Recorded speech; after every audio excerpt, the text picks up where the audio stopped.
Welcome back to Outdoors with Larry Ray on ESPN 790 AM. Brought to you proudly by Sportsman's Warehouse, Counts Marine, the Tennessee Wildlife Resources Agency, and Avery Superstore.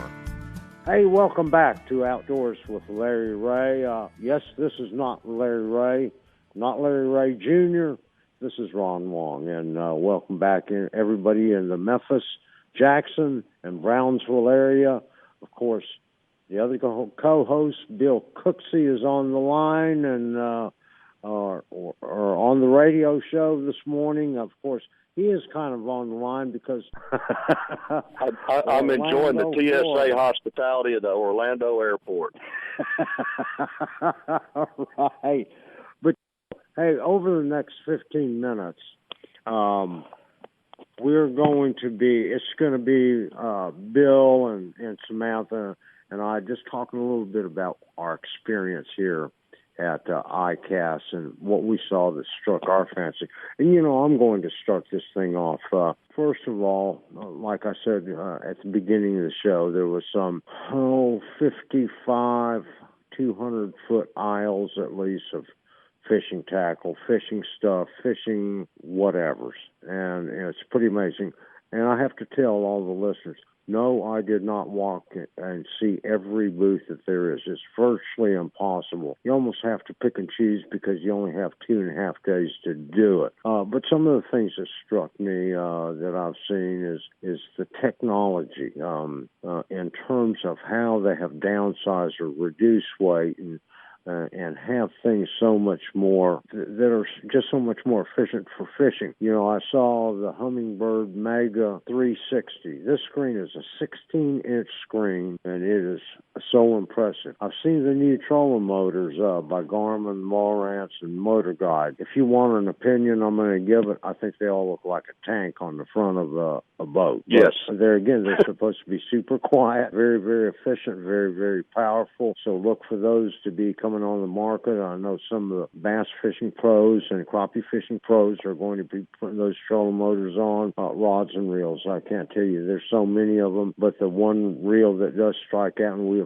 heard from Matt Fisher earlier, the new Lew's Custom Light reel coming in at 4.9 ounces and being super smooth. These are just some of the things that I saw. Bill, Samantha, you guys take it away and talk about your experience here at ICAST. Now, I did walk by every booth here. Honestly, I walk every aisle and by every booth, but I don't study the way you do. There again, it's probably my ADD coming in. But, there was some incredible stuff. The number one thing I'm going to tell you that's going to make a difference in my life is the Filet-Zal. And it's not brand new, but I'd never actually seen it before. And it is a different sizes it's basically a fillet knife blade that you can put on a Makita or, any of your brands of battery-operated Sawzalls.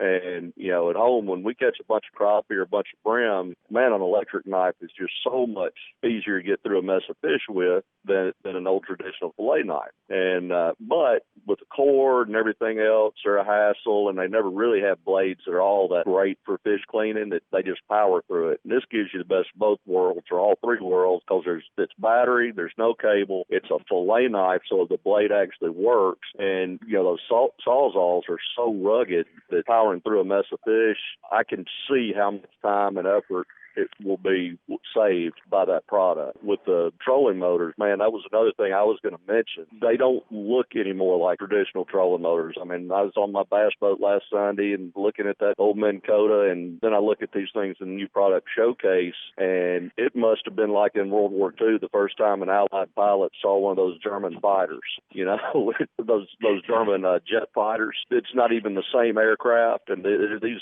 don't even look like trolling motors. I mean, they look like tanks, and they're all different. Yet, when you get up close to them, you're like, that's a tank. And then that's a tank. It truly is astounding the way electronics are changing so rapidly. And a 16-inch screen, man, the first 30 years of my life, I didn't have a television that big. I agree with you on that Filet-Zal knife, the electric knife. I was very impressed by that one. I think that would be, I know that my family would really enjoy it because they do a lot of fishing and feeding folks with fish. So I think that would be just a very good asset to have at home. I was most impressed by seeing all the different companies that were trying to get more female lines of clothing and things like that, because it's been hard for female anglers or female outdoorsmen in general to find things that are made specifically for them, just like me. I mean, my rain suit that I won in Tulsa several years back, it was made for a man, but now Gill has a whole new, they're coming out with a whole new line of women clothing. We stopped by there the second day and tried it out, looked at all the things and talked with the woman that was actually, they have a woman doing the product development. And so me and a couple other ladies stopped by and spoke to them about how refreshing it is to find items that are specifically made for females. And I was really impressed. A lot of their new things that they're making are made out of recyclable plastics. The commercial fishermen that are going out there and using nets and dredging and catching fish like that, they've actually started sorting the plastics and the fish, and then they take all the plastics that they dredge up, which is about 70% of their catch. Wow, that's amazing. It is cool to see women making products, designing products for women. And the old days of a bunch of we rednecks just slapping a pink stripe on something or a pink logo and saying this is our women's line. Happily, that's over. Or for the most part, that's over. And you're getting some stuff that actually fits and works for y'all. Right, and that was another thing the lady was discussing with us. Her name is Lowry. I may be pronouncing it wrong. She's from the UK. But she was saying that she refused to just have pink things. So, like, the items that they have available are the same color as the men's items. Just because we're females doesn't mean we have to go out there in pink. But I've been very impressed by the different companies that are actually branching out and trying to reach the women out here. I'm going to go another one off from fishing on something I saw that was cool, and our good friend Steve Bowman pointed it out to me. We happened to be in the new product area at the same time.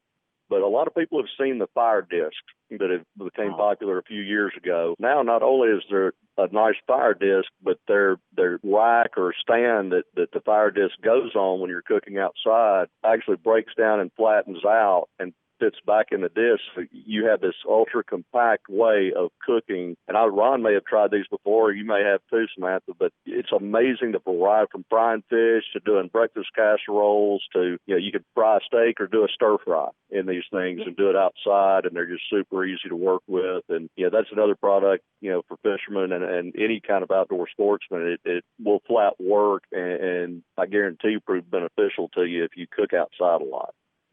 Yeah, they during happy hour on day one, they had that thing set up outside of their booth and were cooking fish tacos.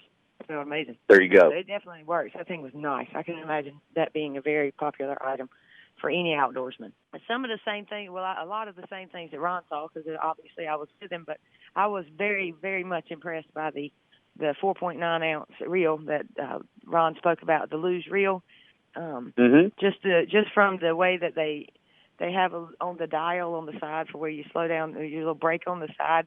They had it where you could set, there's little knobs you can turn. Now, this doesn't change your settings of your rod, but you can turn the knob to set it to whatever type of line you're using in the pound test, so that you don't have to put a piece of tape under your reel or on your rod. So you can change it to say 12-pound braid or fluoro, whatever. And then on the inside, it had a little insert area where you just slip your line through the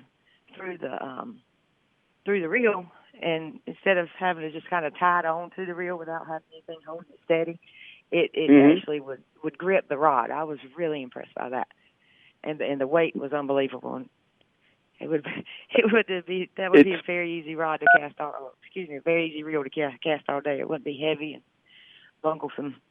The whole weight thing just gets crazier and crazier. I mean, I thought it back in the late 70s and early 80s when graphite and boron rods came out, we had reached the ultimate. And even when I'd have to put a Ambassador 5500 on them and wear myself out, because that probably weighed 2 pounds by the time you got everything together, but it was a big upgrade from the old heavy glass rods and all. And here today, I swear if I were a rod maker or a rod and reel designer at ICAST, I would have one of those old, about a 1970s era Ambassador and an old glass rod, and see where we've come today.